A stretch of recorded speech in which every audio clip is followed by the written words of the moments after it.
All right, welcome back to Let's Fix Movies. I'm Jacob. I'm Caleb, and let's fix movies. And as you probably noticed by reading the title of this video, we're going to be talking about Spider-Man. All the Spider-Man movies. Well, almost. Not the Amazing Spider-Man movies. Because that's a stillborn movie series, and we have no idea where it was going, so we're probably just going to leave that untouched. And we're also not going to talk about the first two Tobey Maguire movies, because this is mostly just from a narrative perspective that we're talking about, and everything else can't really be helped. And from a narrative standpoint, Spider-Man 1 and 2 are flawless. They are amazing movies. I love the first two. Now, obviously there's some complaints you can have with some of the acting and maybe a little... Well, actually, no, there is one problem with across all the Tobey Maguire movies. What? Mary Jane.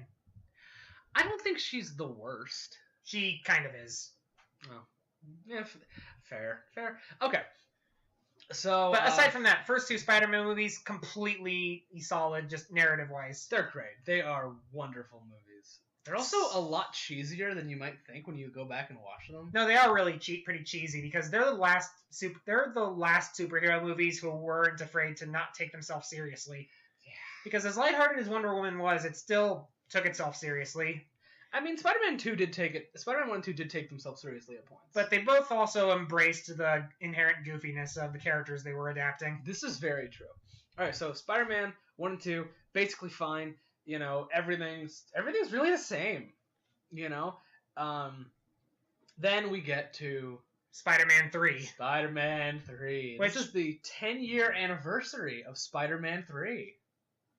Holy crap, it is! Well, year-wise, anyway. Year-wise, yeah. Not today, specifically. But it has been 10 years since Spider-Man 3 came out. And it amazes me how much people hate Spider-Man 3.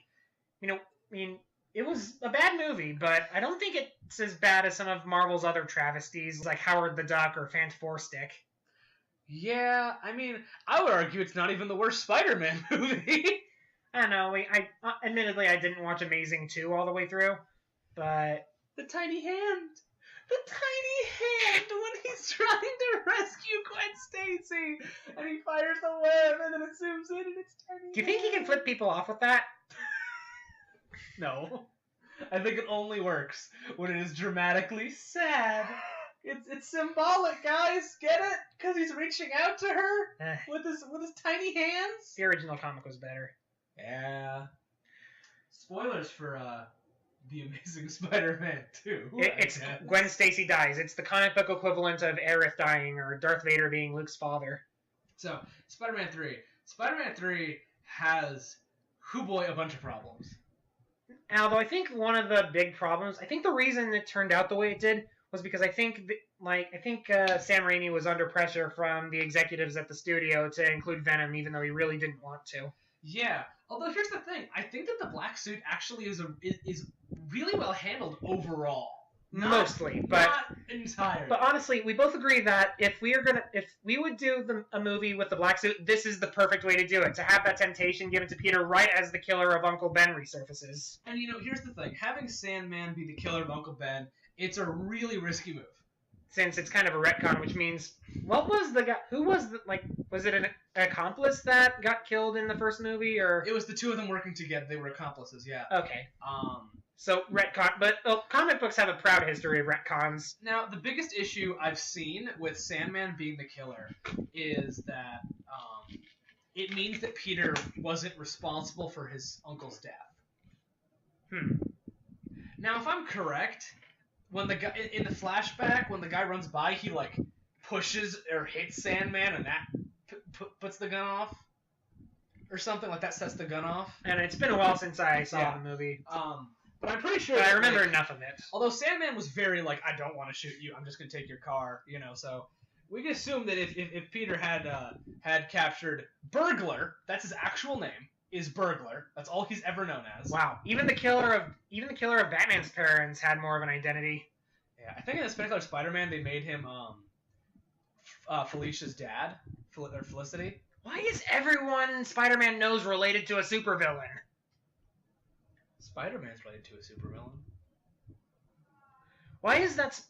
okay, everyone Spider-Man knows, everyone Spider-Man is related to, and everyone who's related to someone Spider-Man knows, they're all supervillains.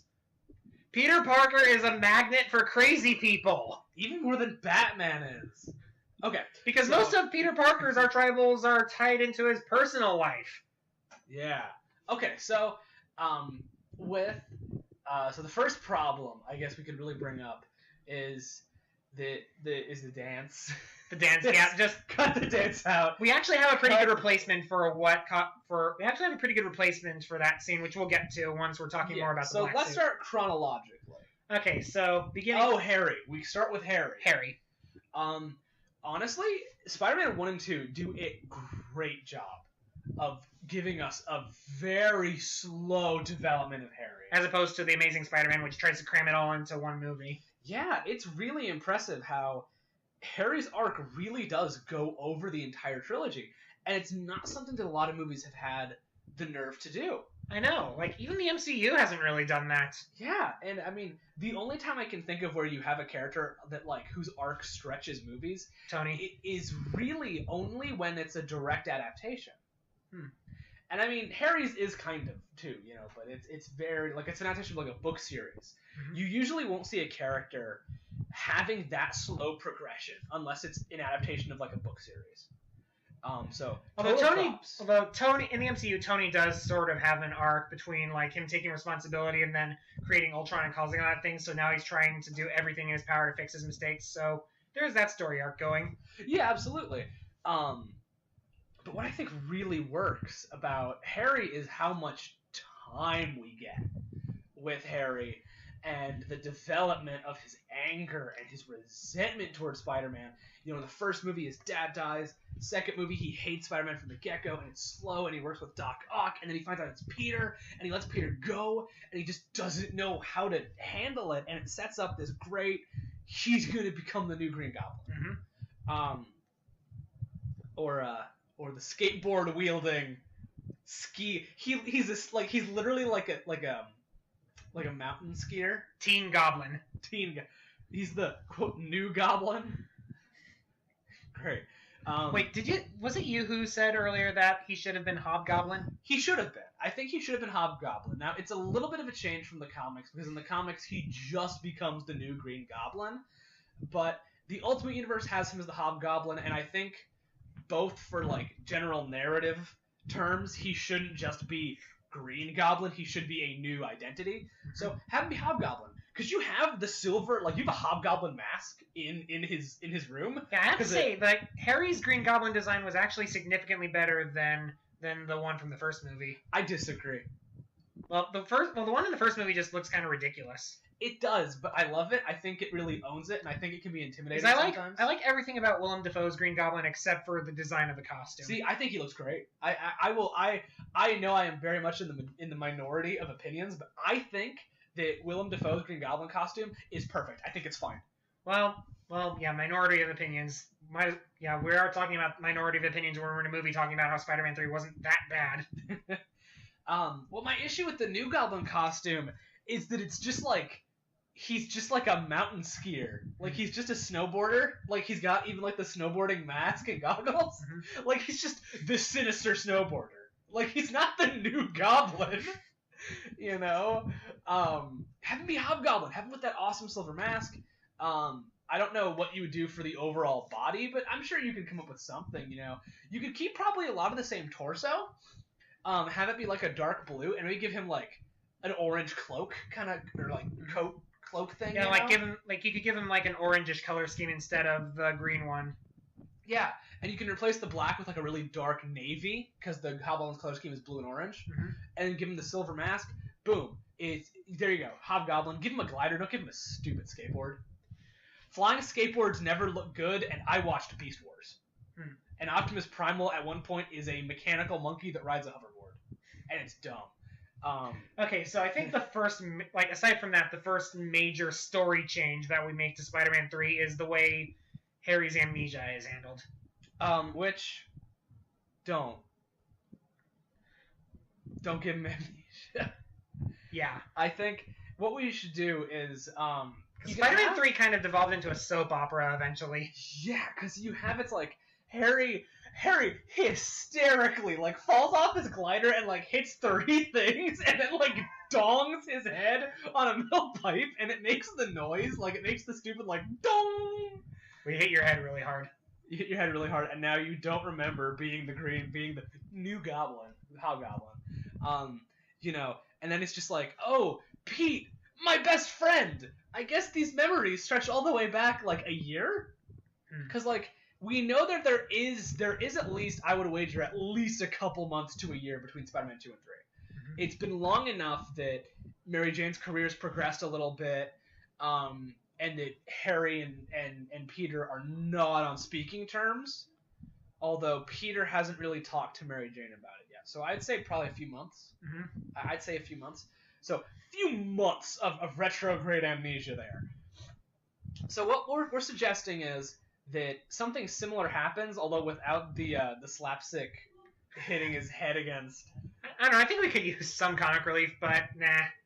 It's probably for the best that we take that out. I think what we should do is have Peter rescue Harry and take him to the hospital. Yeah, because, like, now we're getting a bit ahead of ourselves, but we really like the fact that, like, Spider-Man's in Spider-Man Homecoming saves the villain at the end. Like, Spider-Man needs more of that. He does. I was floored when Peter ran back into the fires and saved him. So was I. I was legitimately not expecting that, well, with the way all the other Spider-Man villains go. And Marvel villains in general. I was like, he's saving him? He's saving him? This is amazing. We're going to talk a bit about Homecoming later in this video, but for now, before we head back to Spider-Man 3, Homecoming is great. Yes. Yeah, so we think Harry should not have... No, Harry should kind of fake, I think, amnesia. I think he should fake the past couple, like, maybe he doesn't remember the fight in the few hours. And I like the idea that they have this kind of... that Peter and Harry have this kind of moment in the hospital where they're kind of looking at each other. Oh yeah, one thing that we forgot to mention. Like, when Peter rescues Harry from the fire, he sees who he is, but Harry was unconscious for it. And Harry, meanwhile, is faking amnesia, so both of them know who the other one is, but neither of them knows that the other person knows who they are. Maybe Harry's memory is a little fuzzy enough that he doesn't know that Peter figured out who he was. Yeah, he's concussed, so yeah, let's do that. I mean, you could probably put two and two together, because someone had to bring you to the hospital, and they had to know who you were, but he got his head hit by like 50 things. Dong, dong, dong, dong, dong, dong, dong, dong. Dong, dong, dong, dong, dong, dong, dong, dong, dong, dong, dong. The single best moment of The Amazing Spider-Man 2 is when Electro does Itsy Bitsy Spider. Yeah, so I think we should cut out the Mary Jane Harry love triangle. Yeah, because love triangles never work. They're bad. They suck. Why do they still do that? They're always bad. I can't think of a single good love triangle I've seen in a movie ever. And if there is a good one, it's always kind of underplayed and just kind of in the background, like the one between Cloud, Tifa, and Aerith in the first half of 7 before she got... Okay, so get rid of the love triangle because love triangles suck. They do. They always do. If you can think of one good love triangle that's actually good for for all three of the characters' development and doesn't just treat the female character as an object to be fought between, put it in the comments. I don't think you'll find one. And if there is one, I don't know about it, but I would be interested to know about it. Yes, tell us. As long as the female character is actually part of the character and has her own arc and development, because there's 3 people involved in this. So, the one in FF7 had 2 girls and a guy, though. You can have 2 girls and a guy. The point is that everyone's involved in the character progression, and that the female character isn't basically a prize to be fought over by the 2 guys, basically. Or that one of them just doesn't turn evil, or no, mind controlled. Kane wasn't evil; he was just mind controlled, and his affection for Rosa just kind of was there. You might have gathered we like Final Fantasy. We do. Okay, so I don't know how much of this will cut out. Yeah, so Harry and Peter. Maybe after, Harry is really shocked that Peter saved his life after Harry actually tried to kill him as the Hobgoblin. And maybe they both kind of have this moment of truce. Not good terms truce, but they're both kind of like, okay, I don't want to kill you from Peter's side. And Harry's like, I hate you, but you saved my life again, so... I owe you that, basically. I'm a supervillain with standards. I'm evil, not ungrateful. Yeah. Oh, he's vengeful. So then we get to Sandman. Sandman. Well, should we do anything with his origin? Because it's pretty solid, aside from the fact that those scientists are idiots and don't do their job right. Yeah, how it should have ended already made the joke. We can come up with some kind of explanation, maybe. Maybe it was already underway when he fell in, and it was too late for them to shut it down. Yeah, maybe. Although, in retrospect, that would be kind of a design flaw, that they don't have an emergency shutdown. Although, what was their experiment? They were just kind of rotating sand in a really big barrel with lights. It's like we're gonna take this sand and we're gonna put science in it. Your tax dollars at work, people. Probably Oscorp. I'm convinced that if this is like something that Aperture Science would do. It's Amazing Spider-Man 2, where you get bitten by electric eels, you become electric. No, I mean, no, heck, even Aperture would have used moon rocks instead of regular sand. This is the big... J.K. Simmons. J.K. Simmons is in... Oh my gosh. It is Aperture. Oh yeah, J.K. Simmons as Jameson, perfect. Leave him completely unchanged. We're actually kind of upset that he probably will never be in Spider-Man again because of his contract with DC. Yeah.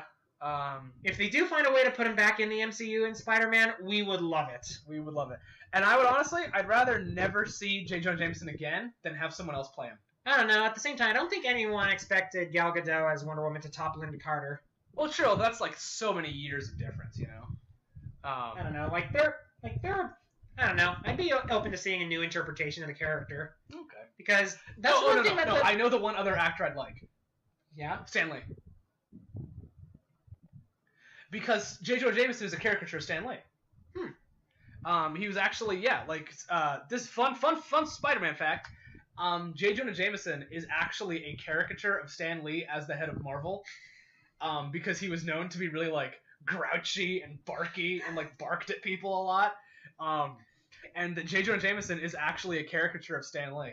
Oh, yeah, that's the one. Actually, speaking of Jameson, the one thing I noticed that really bugs me about every single Spider-Man movie is that none of the movies ever play up the hero with really bad publicity aspect of Spider-Man's character. Like, in every Spider-Man movie, he's pretty much beloved by all except for Jameson being the, like, stubborn, grouchy old man who refuses to admit he's a hero. But I think in the comics, there was a period of time when the police were ordered to shoot him on sight. Yeah. I mean, I'm not sure how we would really change that just in Spider-Man. I'm not sure how we could really... I don't really know how we'd be able to influence it, but that's just something I noticed about the Sam Raimi movies especially. Oh, actually, no. I know what we could do. Let's take out the key to the city Gwen Stacy nonsense. Okay, yeah, Gwen Stacy was kind of a non-entity in the movie anyway. Yeah, she was just kind of... the Sam Raimi movies. In the Amazing movie, she was great. Oh, yeah, Emma Stone was fantastic. But yeah, so let's cut out... Actually, you know what? Let's do something with that. Let's not have Spider-Man get the key to the city. And he, like, whips it upside down, and then he does the upside-down kiss with Gwen Stacy. How do people know about the upside-down kiss?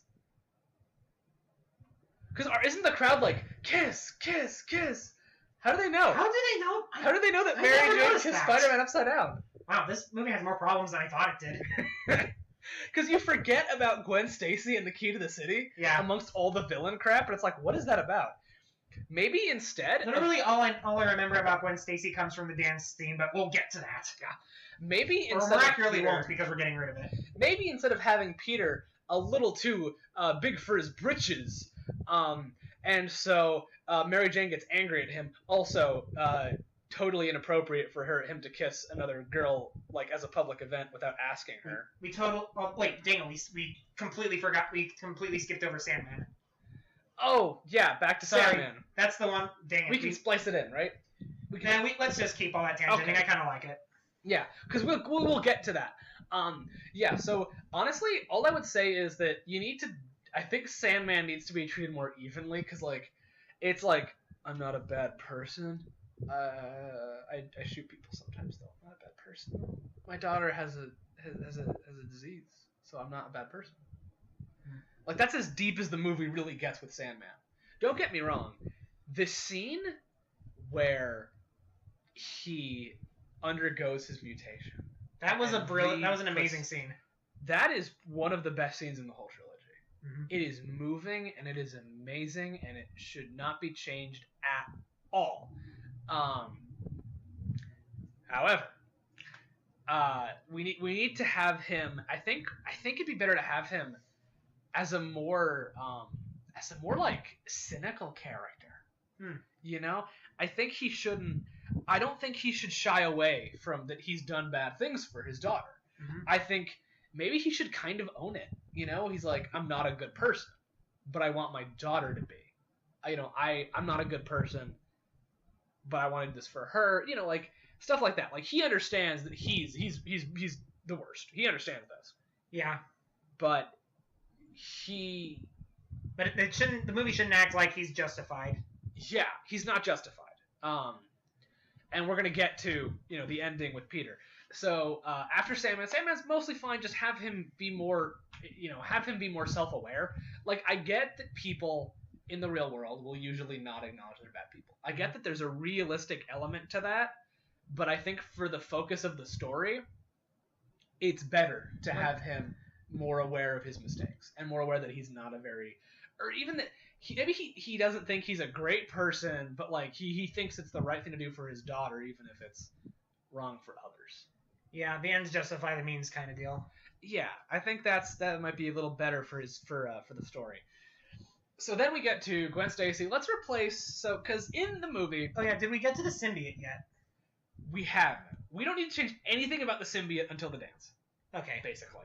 Well, and the emo Peter montage. And the emo Peter. We don't need to change anything about the symbiote until the emo Peter. It's perfect. It visually is great. And as we said before, like in the context of the story, this is the perfect way to have the symbiote. Yeah.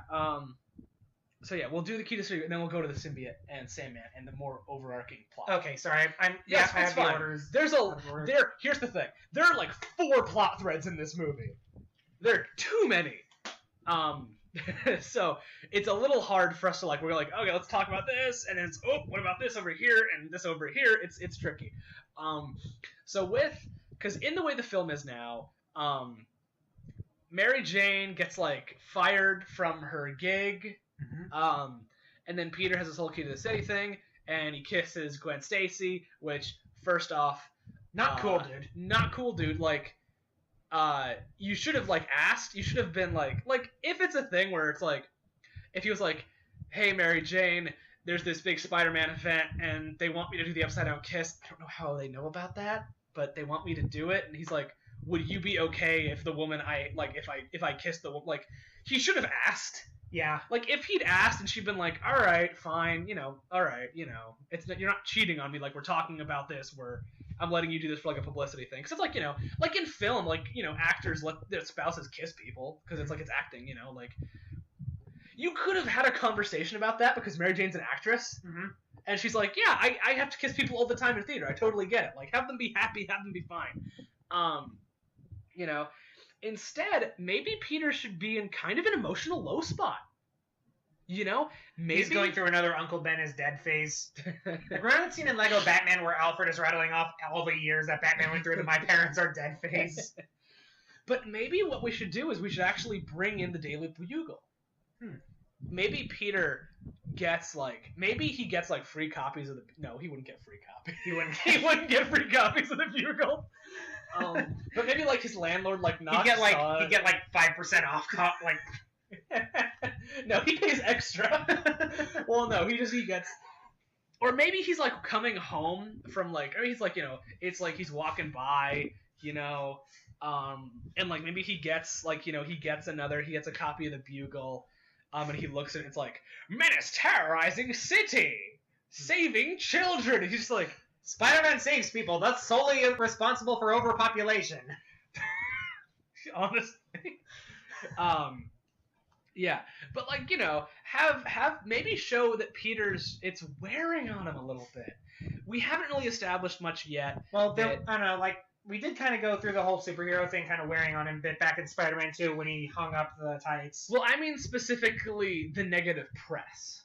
The Bugle is weighing on him. That maybe he's a little upset. He resents that the Bugle hates him. He resents that it's giving him a bad image, even though he's done so much good for the city. And maybe build up the sort of tension that's going to get released once the symbiote takes over. Exactly. Maybe he's upset, he's mad. Maybe it's like, he gets a newspaper. Maybe he comes home and we see him toss it on another stack of Daily Bugle newspapers. And, like, you see that every single headline is Spider-Man ruins day. Like, that's kind of darkly humorous, but at the same time would also show what the kind of crap Spider-Man has to deal with. Yeah. Although, like we said, no one really takes it seriously. Yeah. I think it should be. I think we should focus on Spider-Man being resented. And so then he goes to sleep. The symbiote gets on him, and we have that awesome, whole scene where he, like, wakes up on the side of the building, and he's like, whoa, black suit, and it's super cool. So then...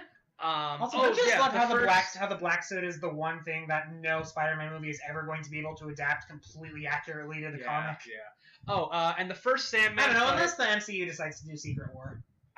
I doubt they're going to do Venom anytime soon.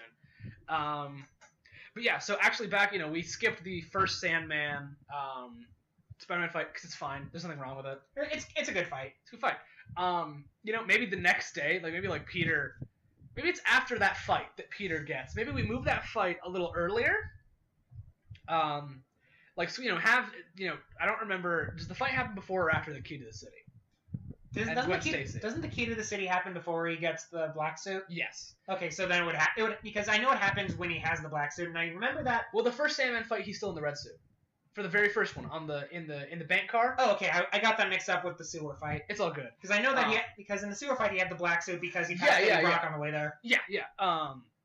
So what we should have the progression of events. You have the Sandman fight, then take out the saving Gwen Stacy, take out that take out the key to the city stuff, and just have I think maybe a little more stuff with Harry, a little more stuff with Mary Jane. Eddie Brock. He does kind of enter the story at this point. Yeah, let's have... Actually, what if we replace him saving Mary Jane in the Key to the City with, we have him and, like, his anger and he's upset about the Bugle. Maybe he goes to the Bugle one day and, like, Eddie Brock's there chatting up with J. Jonah Jameson, like, man, isn't Spider-Man the worst? He's like, I like you, Brock. That's like gremlin J. Jonah Jameson voice. I like you, Brock. That's not actually too far off. Like, have him sitting there, like, with his cigar, like, menace. And Eddie Brock's just like, yep, sir, totally get it. I hate Spider-Man so much. Like, you can you see that, like, Eddie's a suck-up. Mm-hmm. Eddie's kind of a jerk.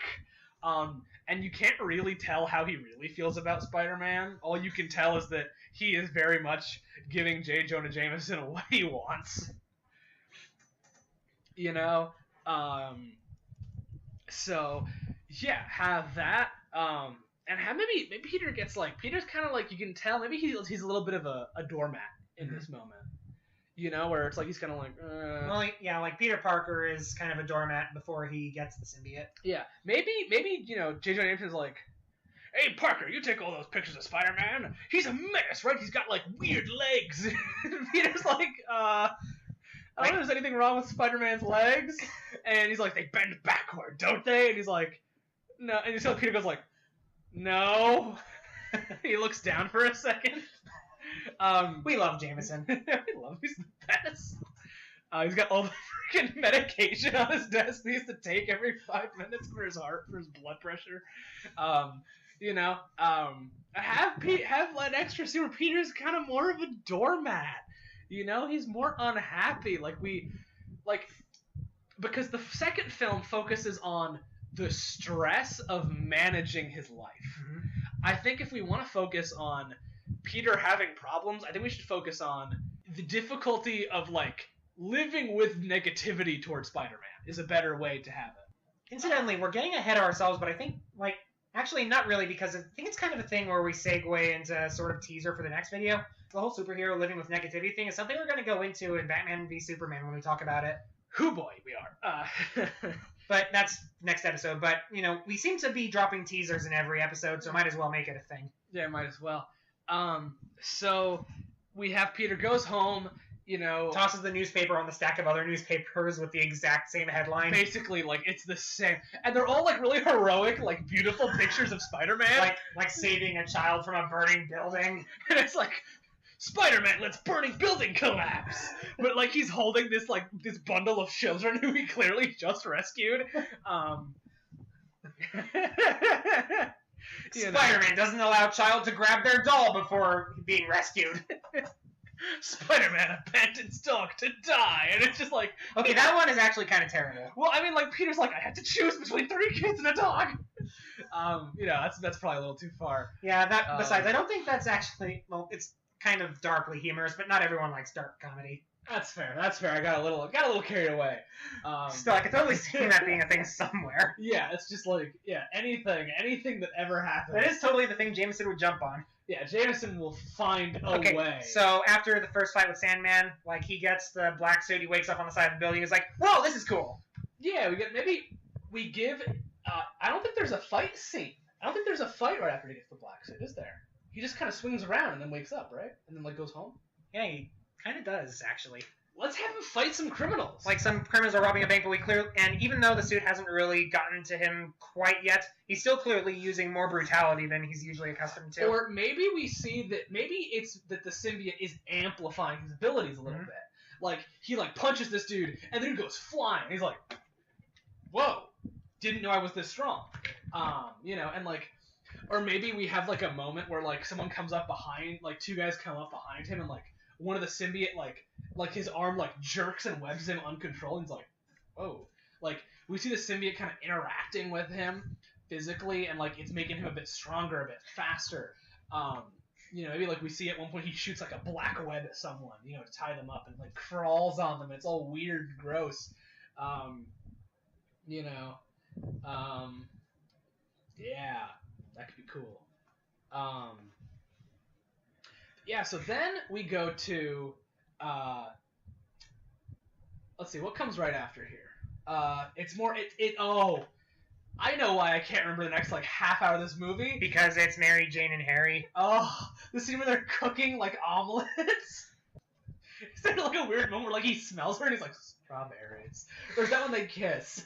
I think that's when they kiss. Either way, for some reason, my mind is going to Toy Story 3. Strawberries. So, you know, we have Harry, maybe Harry and Mary Jane are kind of reconnecting a little bit. Maybe it's just a thing of, maybe Harry, Peter, and Mary Jane are trying to work it out. Because, one, we don't need Mary Jane to resent Peter and then, like, run into Harry's arms and have this really gross 20 minutes of will they or won't they, because it's terrible and I hate it. Like, maybe it's more stuff with them talking and them interacting, like, the 3 of them together and stuff like that, you know? Like, Harry's not stupid, but maybe you can kind of tell that this is maybe part of a longer game of his. Like, he's like, okay, Peter thinks that, I don't remember, I can use this to my advantage. You know, like, maybe I can get him vulnerable, I can figure something out, because my initial plan of just sort of attacking him in the middle of the street was a bad idea. It kind of was. You know, he jumped the guns, and he's kind of like, all right. If Marvel villains have taught us anything, it's that attacking the hero in the middle of the street is never a good idea. Does Spider-Man 3 have Marvel first act syndrome for villains? Where in the first fight, the villain has no plan whatsoever other than, I'm gonna kill Spider-Man! Well, the first and the third one do. Like, the second one, Doc Ock actually has an endgame. True.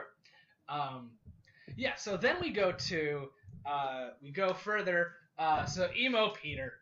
Whoo boy, Emo Peter. Oh my. Why? Don't give him the emo swoop. Don't give him the emo swoop. Just don't do it. Have him in darker clothes. That's fine. Have him... I'm sure there's something you could do. Maybe he, like, kind of slicks it back. Mm-hmm. Maybe. It gives him kind of more of a streamlined, more of a kind of, like, aggressive vibe. You know? Yeah, there's actually one scene from the Emo Peter segment that I would actually leave it completely unchanged. It's the scene where he flips out at his landlord. Yeah, Because I actually love that scene, and I love Peter's landlord in general. He's a great character, even though he's relatively minor. And even though he is kind of a stereotypical funny foreigner, he still has a surprising amount of character to him, and he's just really likable. Like that one scene where like Peter flips out at him and says, "You'll get your rent once you fix this door," and then slams it on him.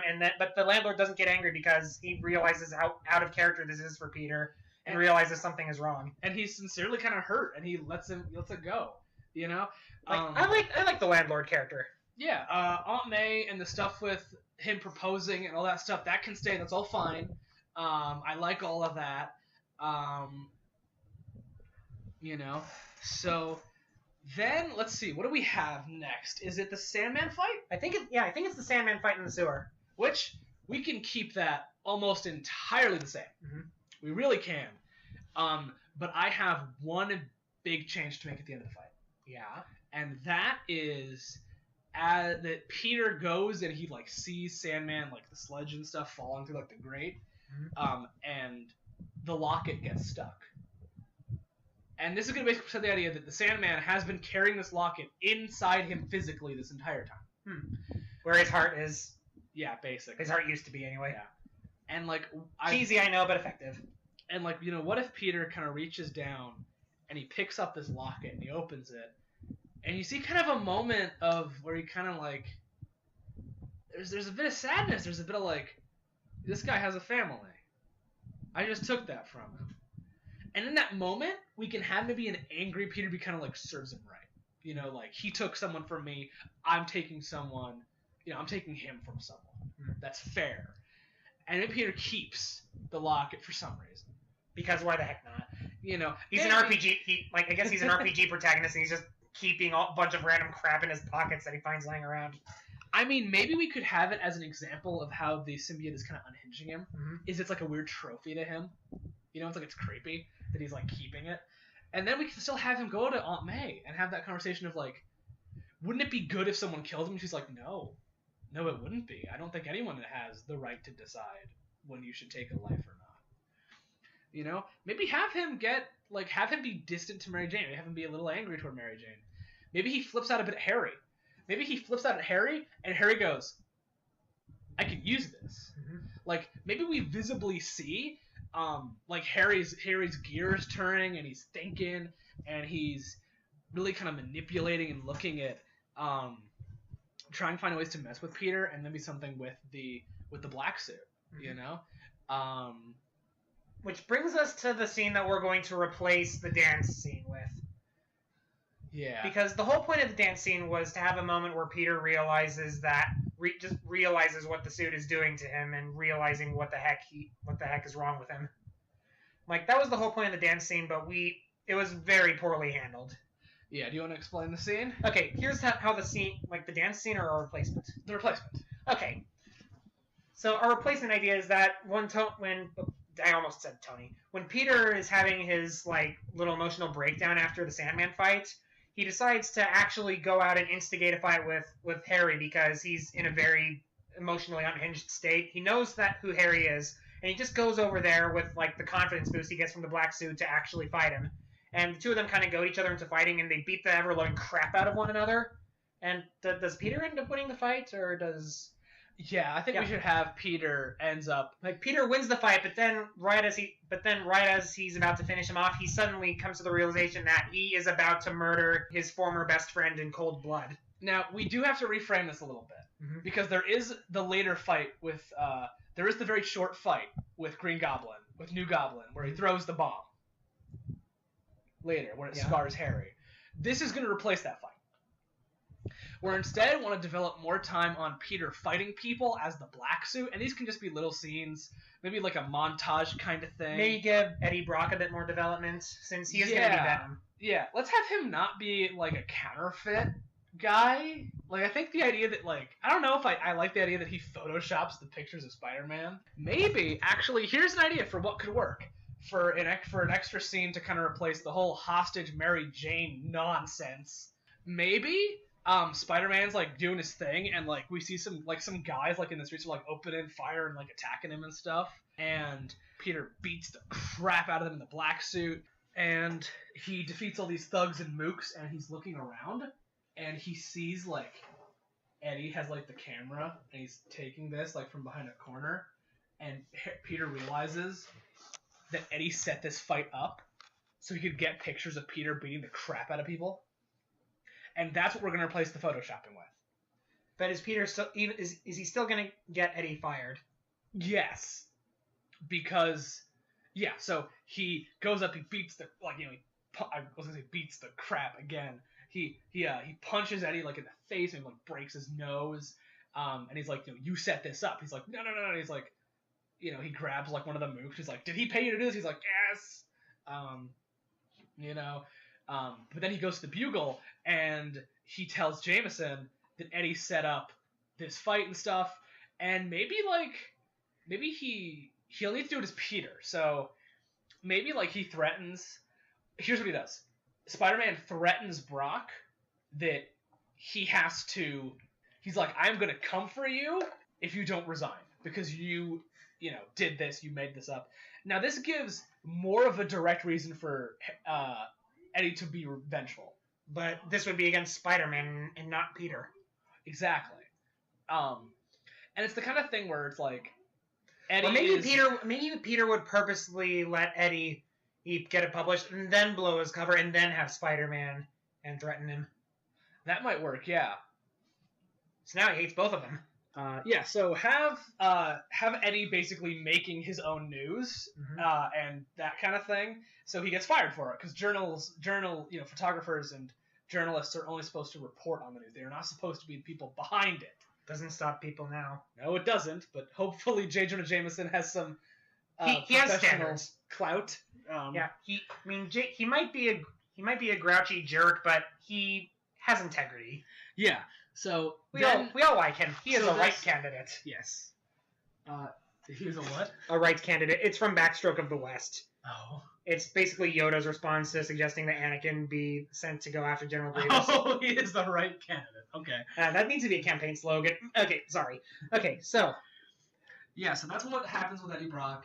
That's going to replace a lot of the Mary Jane. Like, I want Mary Jane to have more to do because I feel like overall in these films, we really haven't talked about the female leads. Yeah, that's kind of a problem. Now, part of it is a lot of the cases, they just don't have a huge bearing on the plot, and there's not a lot we can really think to do to give them a more significant role in character development. But it's something that we want to do something with. Mm-hmm. We don't want to have the love interest just off in a corner and we're not really talking about her. It's really important to have good female characters in film, especially ones that are also love interests, and they're not just love interests. I think we should maybe have, after the fight with Peter and Harry, where Harry, throws the bomb, Harry throws the bomb, Peter swings it back, it blows up in his face, and maybe Peter goes over to Harry and picks him up, and is about to, maybe he picks up a knife or a broken bit of the pumpkin bombs with the cutters on them, and you can tell that Peter's considering doing it, and they're both just staring at each other in this anger, and he just drops it, and just gets up and he walks away. Or maybe to reinforce the point, maybe you have it so that the mask thing is broken so we can see Harry's face. It's not because Peter is just now finding out who he is, but just more the fact that he's suddenly realizing that he's about to murder his former best friend. And maybe when Peter is on top of him as Spider-Man, maybe we see the black suit creep back and reveal his face, so he can do this so Harry can see his face and know, that Peter is doing this, and maybe there's a moment where they both look at each other and they both realize what they've become. And Peter gets up and he leaves. Maybe Harry kind of curls up in a ball. And we're getting rid of the butler. We're getting rid of the butler. He's dumb. Mainly, instead of that, we're going to have Harry just sort of privately realize, why would Peter kill my father? Maybe he talks to Mary Jane. Maybe that's how we give Mary Jane more to do. She replaces the butler. Okay, that makes sense. Because based on what we know in Spider-Man 3, Peter has not told Mary Jane that Harry is the new Goblin. It's kind of ambiguous. Or the amnesia might just be it's under the rug. But maybe Harry should ask to talk to Mary Jane. And instead of having the stupid bridge stuff where he's holding her hostage and all that crap, just get rid of it. And instead, maybe he goes to Mary Jane, maybe even on the glider, and like he's scarred, and he's like, I need to talk to you, and he's like, I'm sorry, and he just kind of, he's sitting there. Maybe he kind of makes her a hostage so he has someone to talk to, like Ultron and Black Widow, where he's like, I didn't really kidnap you because I wanted the heroes, I just wanted someone to talk to, I'm lonely. And maybe, Mary Jane we see like a real humanity from her. We see a lot of compassion, and we see that she's like, she knows Harry. She's known Harry for a while, They were he was Peter's best friend. They've been on bad terms for a little while, but, she knows him. She knows he's a good guy. And they talk, and Harry kind of is like, when I saw Spider-Man brought home my father, I was like, he killed him, all this stuff. And then I found out it was Peter, and I was so angry that Peter did this. He's like, but I was never sure. And he's like, I was never sure if Peter could really be the one behind it. He's like, and I didn't want it. I didn't want, he was just like, he was so consumed by revenge that he really didn't stop and go, would my best friend do this? Would Peter kill my father? Because he knows his father's the Green Goblin. Mm-hmm. And he's like, well, my dad... Well, he knows it now anyway. He knows it now. So he's like, my father killed tons of people. My father did all these terrible things, and Spider-Man stopped him. And that's his realization instead. And then we go to Peter. Maybe a scene with Mary Jane as well. Maybe we have a nice little parallel. You could frame it before or after, doesn't matter. Before. Frame it, have him talk to Mary Jane before about the black suit and about how he doesn't want it. Mm-hmm. He's like, I don't like who I am. Maybe it would be better if we do these two things simultaneously and still give Spider-Man that one scene on the roof of the cathedral. I'm saying have the Harry and Mary Jane scene be simultaneous with the cathedral. Okay. Oh yeah, and speaking of the cathedral, have Harry talk to. So not Harry. We have Peter talk to Mary Jane before she talks to Harry. Okay. That way we can have that conversation happening. But Peter is like, I don't want this. I don't this and that. He hates who the black suit has made him, and he says like, I have to find a way to get rid of this.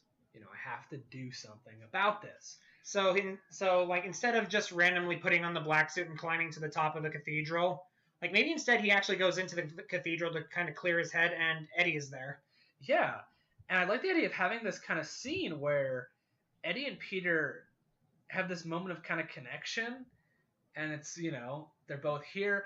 Maybe they could talk about their upbringing, but Peter's like, Aunt May was always pretty religious, stuff like that. Maybe Eddie's like, on and off, some people, he's like, some people are only really here when they're in a foxhole kind of thing, and maybe a little conversation between the two of them, and maybe Peter's kind of like, Eddie, I'm sorry. He's like, I'm sorry I humiliated you. I did all this and that. He's like, there were better ways I could have tried to go to Jameson or something like that. He's like, I'm sorry for humiliating you and all that stuff, Maybe Eddie's like, yeah, he's like, I'm sorry for being a jerk. I'm sorry for all that. He's like, I'm sorry I did. He's like, he's trying to apologize, but then you kind of see some anger coming out of him. Mm-hmm. Like you can see that Eddie's trying to forgive, but it's like he's still angry at Spider-Man. He still hates Spider-Man. Yeah. Maybe he's kind of like, I forgive you, Peter. He's like, but I don't forgive Spider-Man. Hmm. And Peter's kind of like, oh, okay. Bye. And maybe Peter's kind of, and now that Peter kind of goes off a little bit to be on his own. And if we could have like the black suit's kind of like itching him, like it's bugging him, because now that he's emotionally starting to reject it, it can tell. It'd be like we see like it kind of like out of the corner of like his clothes, we see it like twitching and like snaking out, like it's negatively reacting to his emotional rejection. Mm-hmm. And maybe like Peter's kind of sitting there, and the bell tolls, and he feels it like twitch, he feels it flinch. And then he starts climbing the bell tower. Mm-hmm. He starts climbing it deliberately so there's more and more of the bell hitting him. And here's my visual. What if instead of just him sitting there and hitting it and ripping it off, what if he's ripping it off while he's climbing? That would be awesome. Like he tears off like a chunk, and then it falls to the bottom of the floor, and he tears out like another chunk, as he's climbing until finally, like, he reaches the very top of the bell tower. I don't know if he was naked afterwards. I think he might have been. I'm assuming he wears at least, like, boxers when he's not in the black suit. He, you know, if we really want to go for kind of like a I am cleansed, he's at least, like, shirtless or something. You know, he's just kind of lying there. And if we want to go with that. If you want to have, like, a very clear, like, I am clean of sin kind of moment. You know, I don't know, I could see it being kind of narmy. Me too, you know. But like, then again, Spider-Man isn't the most... Like, Spider-Man is a narmy franchise. yeah, might as well just intentionally go for something that would have that effect. Yeah, and, you know, Peter could walk out, maybe, like, he kind of, like, dips his hat into the rain, and it's almost like a baptism or something, if you want to go really far, or not. You know, and then we hear, you know, maybe Peter, or maybe, you know, Eddie hears, like, the screeching, and he looks up and he sees Spider-Man, like, flailing with the black suit, and he sees the black suit, like, dripping and, like, twitching on the ground, and he goes over to it, and he kind of has this, you see this moment where he's looking up, he's looking down. It's kind of like that, no, I want you to kill Peter Parker. Holy crap. Just that, can we talk about how he sits in that church and he says, God, I want you to kill Peter Parker. No, instead, we kind of have this moment where, like, he can tell that that's Spider-Man and there's something objectively wrong happening. Mm-hmm. But, you know, he can sense power. He kind of rolls with it. He can sense power, and he can feel the temptation. Maybe it snakes out to him. Maybe it kind of makes, like, a web pattern as it goes towards him, and he kind of gets the feeling that this is in connection to Spider-Man's power somehow, that if he had this, maybe he could even kind of start talking to himself. Maybe, like, he was in prayer, so he was kind of talking a little bit to himself, you know, like, hear me, all this kind of thing. Then he starts kind of walking, and he's like, why am I in here? He's like, why do you want me? Like, he kind of thinks maybe God's leading him a little bit or something. Mm-hmm. And it's kind of like, what is that? He's like, is this power? Like, are you offering me power? Is this something? And then he kind of goes, okay. And he reaches out to the black suit. It latches onto him. It should be a choice. Because it's not a choice, really. Yeah, in the third movie, it was a freak accident that he just kind of rolled with. And it is in the comics, too. Fair enough. But it'd be better if it was a conscious decision. I think story-wise, it's better if it's a conscious choice, like it is in, like, Spectacular Spider-Man, which is a really good Spider-Man show. So I've heard. The theme song is cool, at least. Yeah. So then we can have, honestly, the final battle, nothing really wrong with it, in my opinion. Well, there's that one thing that we would do with Sandman. Yeah, the thing with Sandman, because, like, he still has the locket, and he probably doesn't even realize that he still has it on him.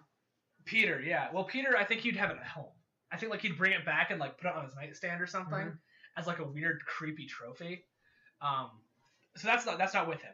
So instead of having the scene, now, I kind of love the scene with Venom and Sandman. Yeah. Because it's a very comic book villain team-up where he's like, you hate Spider-Man. I hate Spider-Man. Let's kill Spider-Man.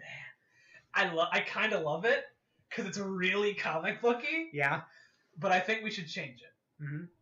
I had the idea that Venom finds Sandman. Still trying to put himself back together. Because he's all mucky and sludgy, you know? And maybe he's not quite there together mentally either. Mm-hmm. Like, there's a vulnerability and there's, like, a not quite all there. Like, he's very kind of... Like, the puzzle pieces are in the wrong place. Yeah, like, kind of Frankensteinish, you know, in terms of his, like, cognition.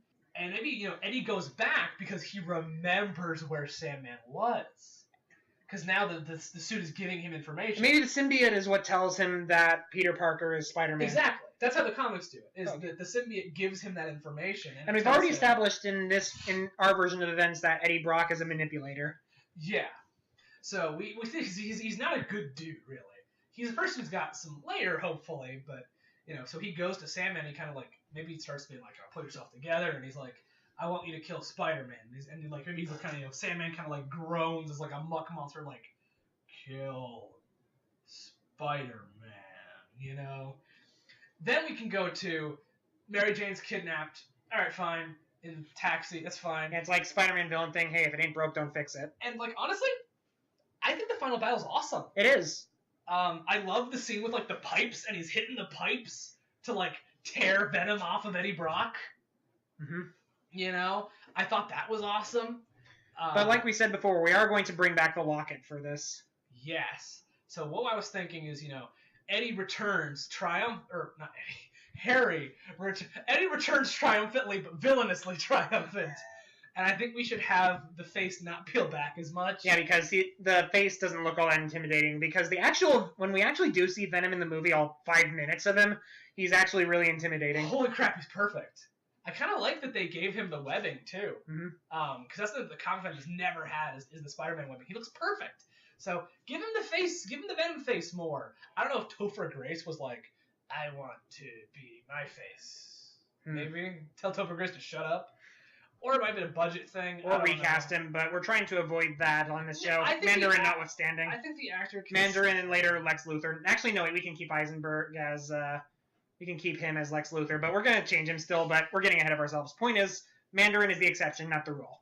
Yeah, Mandarin is very much the exception to what we want to do when we fix these movies.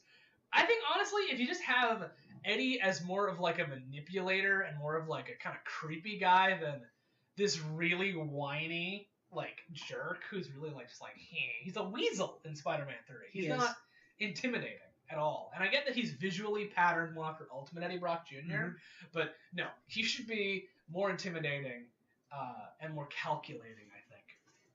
And we get that with him setting up the fight so he can get pictures of Spider-Man to use out of context, We get him kind of sucking up to J. Jonah Jameson. We can tell that he's someone who plays people.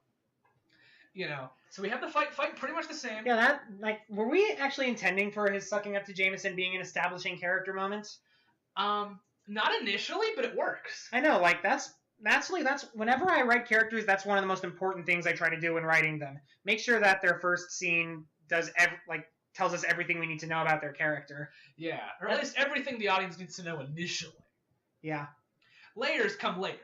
But yeah. So what we want to have is the fight pretty much the same, honestly, almost exactly the same. Harry shows up. It's a triumphant fight, but instead of after he blows the crap out of Sandman just kind of reforms and is like, sorry, I'm not a bad person. And Spider-Man's like, no, we're good, fam. I mean, I imagine that that Peter would still let it go, but we're still gonna change things. Yeah, because what we have the idea of is that, maybe Harry's like, I can't beat this Sam guy, and Peter's like, holy crap, and he's like, and he has like a realization. Maybe I guess he could have the locket on. Yeah, okay, so he deliberately takes the locket when he sees the news. On the news, it has Venom attacking with Sandman, so Peter grabs the locket out of his knife and he goes. But, Venom is very much, attacking Mary Jane, so he's focusing on Venom. And then Harry's like, I can't beat this Sam dude. And Peter's like, here, take this locket. It's important to him. And, Harry, shows him the locket, and it's a good moment where Sandman, puts himself together all the way. He's like, I don't want to do this. I don't want to be this. And he leaves. He doesn't leave, but he becomes regular Sandman again. And then you have Harry, and this also kind of is a little bit of a nice moment for Harry, where Harry, using family, is redeeming and stuff like that. It's puts it together, with a more general idea of redemption of Peter makes these mistakes sincerely, and he redeems himself, and so does Harry, because Harry's arc is, I think, one of the best in, a hero trilogy. I know, I think Harry's character arc is probably the best thing, the most defining thing about the Raimi trilogy now that I think about it. The best, honestly, and I would keep him dying. I would have him save Peter, be stabbed. We would keep him with his regular glider. So that way it's even more of an ironic moment when he gets stabbed with it. Mm-hmm. That he's getting stabbed with the glider, saving someone and not trying to kill someone. Mm-hmm. And it's this tragic moment. But I think Harry should die because I think that's such a beautiful... it really brings everything full circle. Yeah, it's a really good emotional ending. Eddie, there's so many people. We're falling apart. I'm falling apart, name-wise, with characters. But Eddie can still jump into the bomb. That's fine. Yeah. You know? Because it's basically a tragic addiction, the way the suit affected him. Yeah, I mean, he could say, like, I need this. Like, I think he says, like, I need this. Like, this is my power. I'm nothing without the suit. If you're nothing without it, you shouldn't have it. Dang it, am I just going to apply that line to everything now? Because I already applied it to Moana. I know that much. That wasn't in any video, but I totally did apply it to Moana. If you're nothing without this hook, you shouldn't have it. Yeah, so that's Spider-Man 3. Oh, Sandman turns himself in.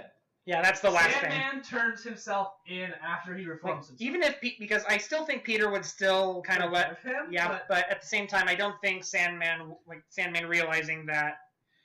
Well, no, he already knows he's not a good person, but yeah, I think he should turn himself in, or even if maybe he's in denial at the beginning, at the ending he really has to be honest with himself. Mm-hmm. So yeah, that's Spider-Man 3. Overall, honestly, I think it's a very inherently flawed movie, but I don't think it deserves the sheer amount of hate it gets from everyone. Like, honestly, I think you need to watch the Spider-Man movies as a trilogy. I think you have to accept them as a trilogy. Because with some movies you can be like, oh, you can watch the first one or the first two. It's like there's only one real Matrix movie. Yeah, there's only one real Matrix movie and only two Dark Knight movies. Yeah. Well, a lot of people like Rises, but that's... I know. Like, we'll get to Dark Knight Rises eventually. One day.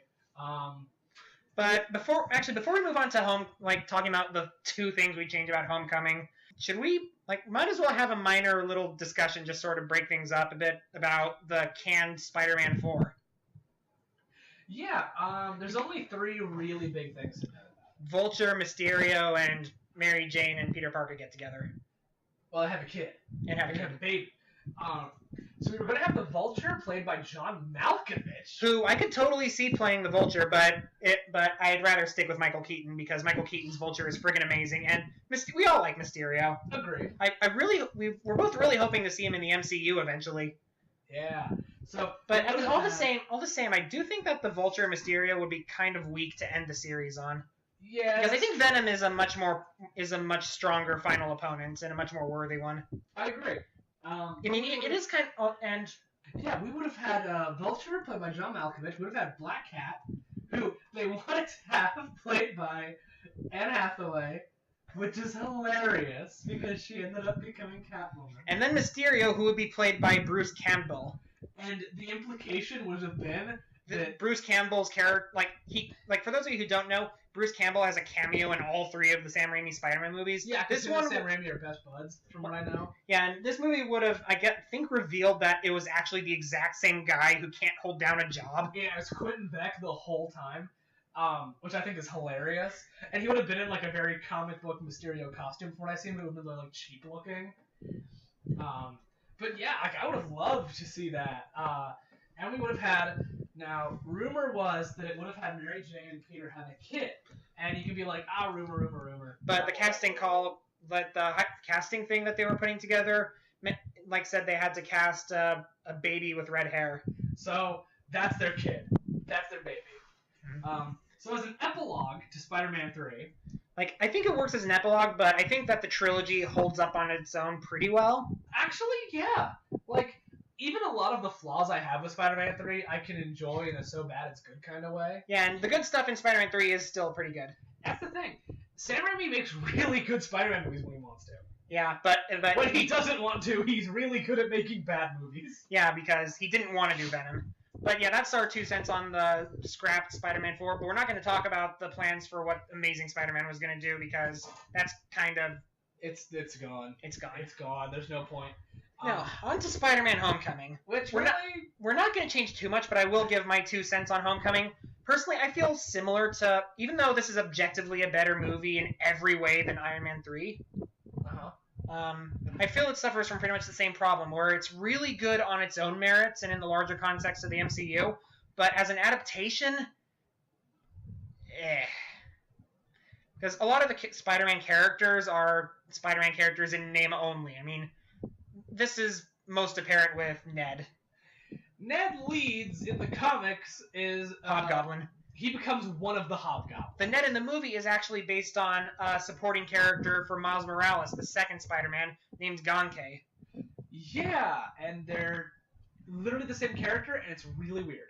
I know, because like Ned is Ganke in all but name, and normally I would say that they should have just you could change nothing but just call him Ganke, but at the same time they kind of shoot themselves in the leg if they wanted to do a Miles Morales movie, which they're totally going to do because they've established that Miles Morales does exist in the MCU because they had his uncle as a character in the movie. Yeah. Like, if you don't know which character I'm talking about, he's the guy who Spider-Man sticks his hand to the trunk of the car, and he's still there during the end credits. Yeah, he's the ultimate prowler in the comics, and there's actually a scene where we have him when the Shocker's trying to sell him gear. He mentions these anti-friction gloves for climbing things. He's like, oh, interesting. So also, people in the comments section, there's one line of dialogue during that scene where Shocker is trying to sell him stuff that we have no idea if it's intentional or not. The line is basically, Shocker is ranging through the stuff. He says, this thing is a fully functioning Ultron arm that we took from Ultron back in Sokovia. And he says, I was hoping for something more low-key. Did they do that on purpose? Is it Loki, or is it just... Or were they intentionally saying something that sounded like Loki, or was it just a happy accident? Either way, I'm fine with it being there, but what do you think? Yeah, I don't know. Like, put it in the comment section, all two of you who watched this video. This video. We love both of you. But yeah, like, that's the big problem. I mean, I really do like what they did with Flash Thompson in this movie. I think he was handled really well, actually. He's very different, but I like it. And the Vulture even is a huge departure from the character. I know, but I'm not even mad because I think this is the best version of the Vulture in any Spider-Man continuity ever. I can't stop gushing about how great of a villain he is. He has a great design. He's well acted. Like the scene where he figures out who Spider-Man is like the best part in the entire MCU, in my opinion. Like, okay, that's exaggerating, but it turns green when he figures it out. That was a nice touch. It's not the best scene in the MCU. I'm overreacting, but it's a great. It's the best. It's easily the best part of this movie. Like the way the movie, I'm sorry, I can't stop gushing about the Vulture, but the way the movie. What I love about Homecoming is that it's made in such a way that it cannot exist in anywhere except the MCU, but it still works really, really well, and it's great. Yeah. The only issue is that it adapts stuff really weird. Like Liz Allen, from what I understand, she is a love interest who's introduced early on and ended up becoming Harry's wife. We don't have Harry yet, which is fine. We don't need to do anything with him soon. And we're not even going to touch the MJ thing. Yeah, which is fine. I don't mind. I'm fine with it. Actually, you know what? We might as well. If Michelle is this continuity's Mary Jane, personally, I welcome her. Yeah, I like her, and she's different. She's a different Mary Jane. She's not Kevin Feige. We will never be sure. Kevin Feige. He's a movie producer with symbiote powers. Kevin Feige.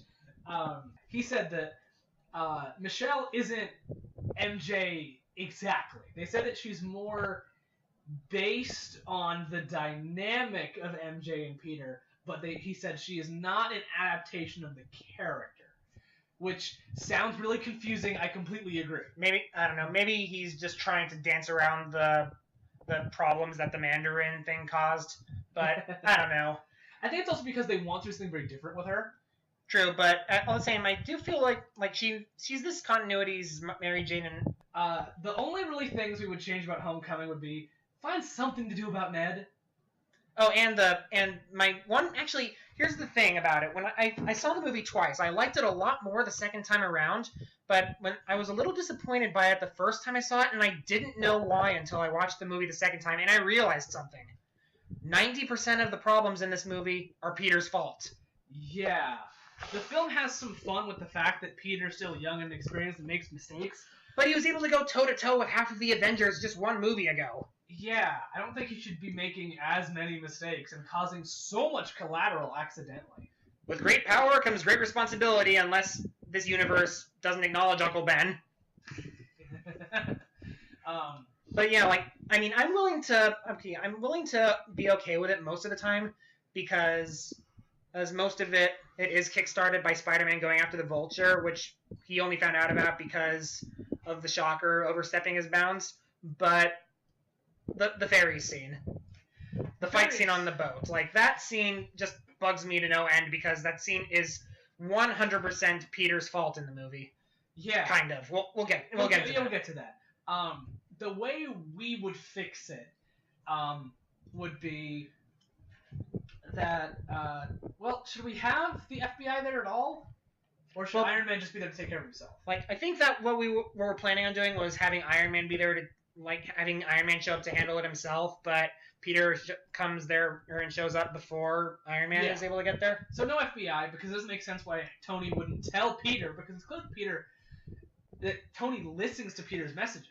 But we never get, I don't think, like, it's been a while since I've seen the movie. It was fairly recently, but correct me if I'm wrong, but there was, actually, no, wait, I forgot where I was going. But basically, there should have been, like, if Tony was smarter in the movie, or at least a better mentor, he would have basically given Peter a call. He's like, look, Peter, there's a thing going down, and I know you're going to be in the area, but don't worry, I got this. Yeah, he's like, I brought in the FBI, trust me, it's fine, don't worry. But here's what we would change in the movie. Like, basically, Tony doesn't call the FBI. Instead, he was going to handle it personally because character development, because of Age of Ultron and Civil War and the Iron Man movies aside, he's still Tony Stark and he's still a glory hound. Yeah. So instead of Peter just totally spacing on the gun and letting it just tear its way through the ship, instead what we thought was, while he's fighting the mooks, he's dodging and winding around them to protect civilians and to not let himself get hit, but because he's never had a fight in an environment like this, neither he nor the villains are realizing the damage they're causing to the ship. So it's more a thing of him being... So it's more caused by him being a rookie instead of him being an idiot. Yeah, where it's a strategy that does work pretty much in any other environment. Of dodging around so your enemies can't hit you, making them confused, drawing away their focus so they can't attack you. Instead, it stops working when they're firing lasers in such a small environment. And there are so many people who can get hurt so easily. So yeah, it's something that Peter is in a new environment and he's not able to adapt to the situation initially. Also, does the Spidey sense just not exist in the MCU? There's the one time where, like, the hair shows up on his arms in the movie. I don't remember that at all. I do. Or was that... No, that's in the Infinity War trailer. So, not yet. We don't know. We don't know the parameters of the spider sense. If it should exist. Because if it exists, it certainly wasn't doing its job in this movie. In fairness, it only ever works when the plot needs it to, anyway. Fair enough. I mean, it happens a good couple times in the original trilogy, but even then, there's still a bunch of times when it doesn't. Mm-hmm. So, the spider sense is inherently kind of bullcrap, if we're being honest. And let's also be honest, spiders don't have a magic precognition like this. They're just arachnids, But, yeah, that's really all we would change about Spider-Man Homecoming. It's a really good movie. So are most of the Spider-Man movies, if you don't count the amazing ones.